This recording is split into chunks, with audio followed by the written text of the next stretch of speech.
De retour sur Radio Sensation Normandie, merci de nous rester fidèles. Nous allons parler dans notre mag aujourd'hui de cette fête de fin d'année qui approche à grands pas pour certains d'entre vous, et bien des festivités qui se déroulent et qui sont plus ou moins originales dans notre région. Et on va se déplacer un peu plus loin que Bernay, dans la vallée de l'Eure, Passy-sur-Eure exactement, pour découvrir l'association Chemin de Fer Vallée de l'Eure, avec sa représentante que nous accueillons avec beaucoup de plaisir, Isabelle Dubos, qui est chargée entre autres de sa communication et de son développement. Isabelle, bonjour.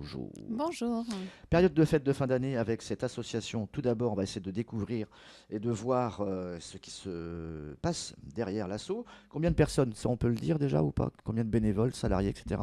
dans l'association Chemin de Fer Vallée de l'Eure? Oui, tout à fait. L'association donc, compte à peu près une quinzaine de bénévoles actifs, avec à peu près aussi une quinzaine de salariés, puisqu'on a 3-4 salariés réellement propres à l'association. Et on abrite également un chantier d'insertion qui est composé de 10-12 bénéficiaires et de 2 encadrants sur le volet aussi bien technique que social. D'accord. Dans les associations, on recherche souvent des bénévoles. Est-ce que là, par contre, c'est compliqué? Est-ce qu'il faut des bénévoles qui soient passionnés de train? Ah non, pas Non, pas du forcément tout. besoin d'être passionné de train, puisqu'on peut travailler forcément sur le côté ferroviaire, mais aussi sur la partie touristique, la partie financière ou autre. Donc, je dirais, tous les talents sont les bienvenus. Alors, l'association est née en 93. Elle est, je pense, on va se lancer un peu comme ça dans l'inconnu, d'utilité publique maintenant. C'est une association dont Passy-sur-Eure et son territoire ne peut plus se passer. Enfin, C'est peut-être prétentieux, ouais. mais effectivement, c'est une grosse activité, du moins pour la vallée, effectivement. Donc l'activité, justement, pour ceux qui ont entendu parler d'activités de ce même genre dans le sud de la France, ça existe beaucoup, Andromardèche, etc., en Corrèze. Qu'est-ce que fait justement votre asso, précisément? Si jamais vous rencontrez quelqu'un dans la rue, vous lui dites, voilà ce que je fais. Alors, nous, on a effectivement une activité de train touristique avec pour objectif justement de préserver du matériel ancien et de pouvoir le faire rouler, ce qui nous permet de faire découvrir la vallée de l'Eure de façon totalement atypique. D'accord. Ça veut dire que les trains, les matériels sont à vous, à l'association? Pour certains, oui, Ouais. et d'autres sont mis à la disposition de l'association. Du vieux matériel, vieux train, Du classé, vieux, historique? oui, années 30 à 50 avec certaines pièces classées. Nous, on Classé. dispose de 4 pièces classées au sein de l'association. Et l'utilisation de la voix, elle est à vous?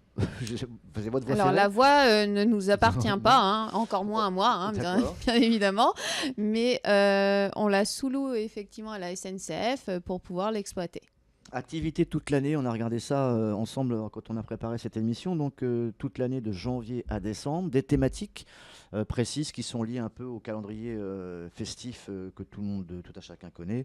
De janvier jusqu'à mars, il se passe plein de choses, notamment il y a la Saint-Valentin, il y a ensuite il y a Pâques, Le il y carnaval. a le carnaval, etc. Et ensuite la fête des mères, fête des pères, on arrive dans la saison estivale. Et toutes ces activités, en fait, sont plus ou moins enrobées de choses un peu plus festives. C'est-à-dire que vous proposez un voyage, certes, pour les personnes qui sont intéressées, mais plus une activité dans le train, des surprises.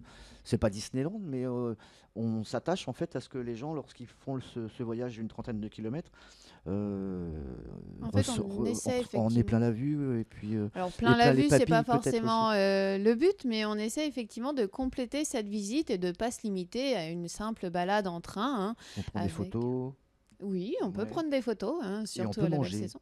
On peut J'ai manger. appris ça. Alors comment ça se passe, manger dans un train?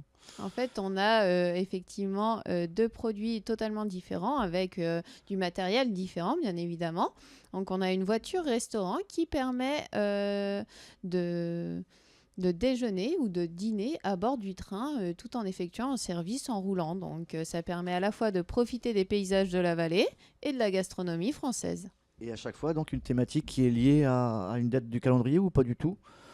Pour certaines, Ouais. effectivement, mais après, la demande est assez importante sur ce type de produit. Donc, on organise aussi des trains-restaurants hors date de festivité. Et là, pour les fêtes qui arrivent, là, pour Noël, il y avait plusieurs dates de proposer. Où est-ce qu'on en est là, justement? Est-ce qu'il faut encore se précipiter pour réserver 17 et 18 décembre, c'était ça?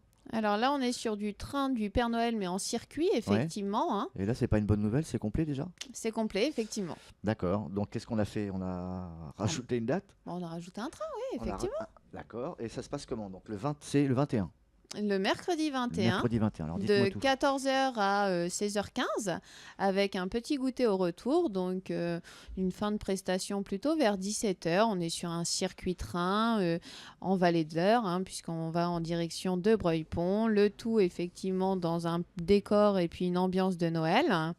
La présence bien évidemment du Père Noël qui distribuera des chocolats aux enfants les plus sages et le goûter au retour du train.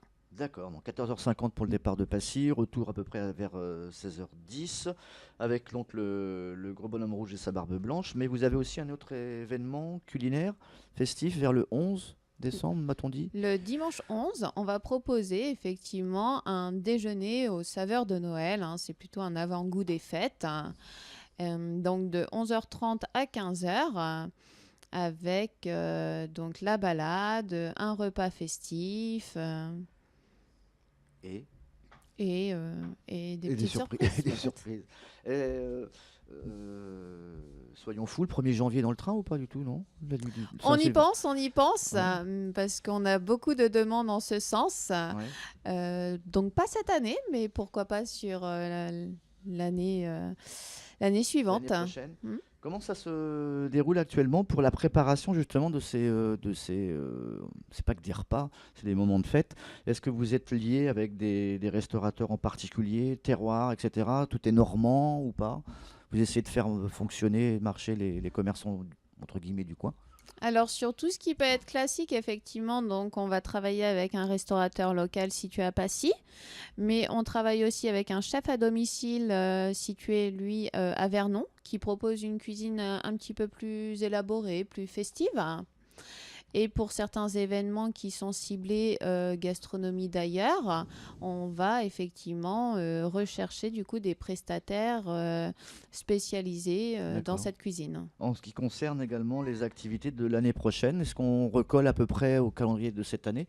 Deux, trois choses nouvelles en tête ou pas du tout? Alors, on maintient effectivement hein, les animations de cette année pour la plupart, hein, mais on propose toujours quelques nouveautés, hein. Donc là, on aura effectivement 4-5 nouveautés sur la saison. D'accord. Alors dites-moi, on est en radio. Et une question qu'on n'a pas posée, c'est la vallée de l'Eure, c'est où en fait? Voilà. C'est pour ceux qui connaissent pas, qui nous écoutent, qui sont ailleurs. Comment on Alors, fait pour venir vous voir? pour venir nous voir, c'est assez simple puisqu'on est à proximité d'Évreux et de Vernon, hein. Donc la possibilité effectivement de venir forcément par la route hein, ou effectivement en train. Oui, Donc avec les deux gares desservies, donc Vernon et Évreux, ou également Bueil, d'accord. ou par l'autoroute. Après, forcément, c'est Passy a l'avantage d'être assez bien situé, hein, donc c'est assez facile d'accès. D'accord. J'ai appris aussi en lisant votre compte rendu de présentation de votre association qu'il y avait aussi des choses en parallèle à ce que vous faites au niveau festif et ludique. Vous avez aussi des chantiers d'insertion du chemin de fer de la vallée de l'Eure. Ça permet de faire travailler des personnes qui sont plus ou moins en difficulté sociale, etc. Comment ça se passe dans les grandes lignes, cette initiative-là? Est-ce qu'on pourrait en savoir un peu plus? Oui, bien évidemment. En fait, on abrite effectivement un chantier d'insertion, hein. Ce sont pour la plupart des personnes qui ont été un petit peu en marge de la société, hein, qu'il faut effectivement réintégrer. Donc, à partir de là, on leur propose des contrats qui peuvent aller jusqu'à 2 ans chez nous. Et en échange du travail effectivement fourni pour l'association, qui est essentiellement un travail au niveau de l'entretien de la voie ferrée et des abords, Mhm. on leur propose des formations pour pouvoir les réinsérer dans la vie active. D'accord. Est-ce qu'il arrive que des fois ces gens-là restent dans l'assaut après? Ou pas du Non, tout? parce que malheureusement, on n'a Après, ils pas repartent. forcément les moyens déjà financiers de pouvoir garder ces personnes. Et la plupart du temps, effectivement, les formations leur permettent d'accéder à l'emploi. D'accord. Quand une personne est sympa, eh bien, on donne son numéro de téléphone. Voilà, je vais vous donner celui de l'association parce qu'en fait, on a besoin de réserver. Notamment, on a parlé de 2 repas, de 2 moments importants pour Noël, avec le Père Noël et le moment festif en famille ou pas, ou en couple, voilà, pour fêter donc les fêtes de fin d'année. 02 32 36 02 32 36 04 63, un site internet. Un site internet Ouais. www.cfve.org. Super. Isabelle Dubos, merci d'avoir accepté notre invitation. On se retrouve très très vite sur notre antenne pour parler encore de votre association. Au revoir. À bientôt, merci, au revoir.